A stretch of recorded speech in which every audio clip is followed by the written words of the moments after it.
Again, these are a comparison of the common roles that are given out, popularity in terms of awards, and what was popular among the audiences. In 1988, the two that were really popular were The Officer with Carl Weathers as Action Jackson, and The Socialite and Eddie Murphy as a prince in Coming to America. Now, in 2013, the roles change again. The most common roles that we're seeing here are the criminal prisoner with Denzel Washington, the servant with Forest Whitaker and the butler, the average Joe, and the athlete and the artist. The average Joe being being the best man holiday, and the athlete artist being 42 with Jackie Robinson. Now, this suggests that we're looking at seeing some different things, but remember our lists again of what was getting awarded. What was getting awarded in the most recent expression has been the criminal prisoner, the athlete artist.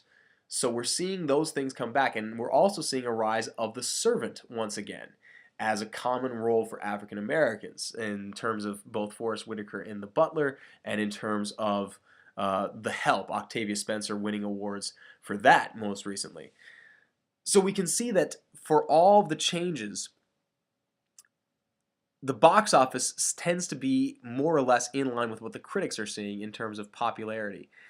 We still aren't getting quite to the full depth and breadth of having all of these activities be covered or having all kinds of roles be mentioned in terms of popularity among African American films. But it does suggest that African American films are more profitable, they're more interesting, or they're more engaging. But now we need to think about not just the present, but also the future. And this is where Frank Hagler, who's a blogger for the network Policy Mike, takes an issue.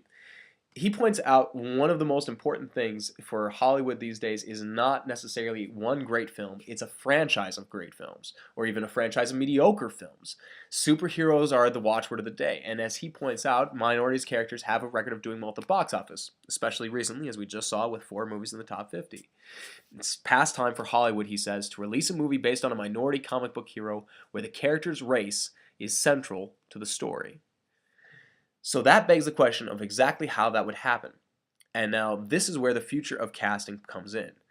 We've already seen a number of people talking about who's going to be the new Johnny Storm in the Fantastic Four, the new Batman, or the new Black Panther, as Marvel's looking into doing those things. Each of these characters could anchor a new franchise.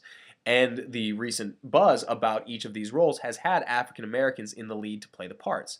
Michael B. Jordan being discussed as Johnny Storm for the Fantastic Four, Idris Elba being talked about as Batman, and Black Panther being talked about as Chadwick Boseman from 42. All of these actors are strong and talented. It's natural that Boseman would be associated with Black Panther and have an African American character take the lead. What's interesting is that in non-traditionally African American superhero roles, African American names are popping up as potential actors. Now, this is not to negate the importance of Native American or Asian or Latino actors. In fact, a number of people have been suggesting that the time may be right for more Asian Americans to take a firmer role in the superhero universe. Daniel Day Kim is often mentioned in relationship to a number of different parts, as are a variety of Latino actors, and we'll see Benicio del Toro upcoming in summer movies as a bad guy, though whether or not he'd ever get a chance to play a Latino hero is questionable. As we look at the future of casting, we're starting to see more people considering whether or not things should be colorblind. We believe more and more that actors of color can anchor a film, could anchor a franchise, because the property of the franchise is what's truly valuable.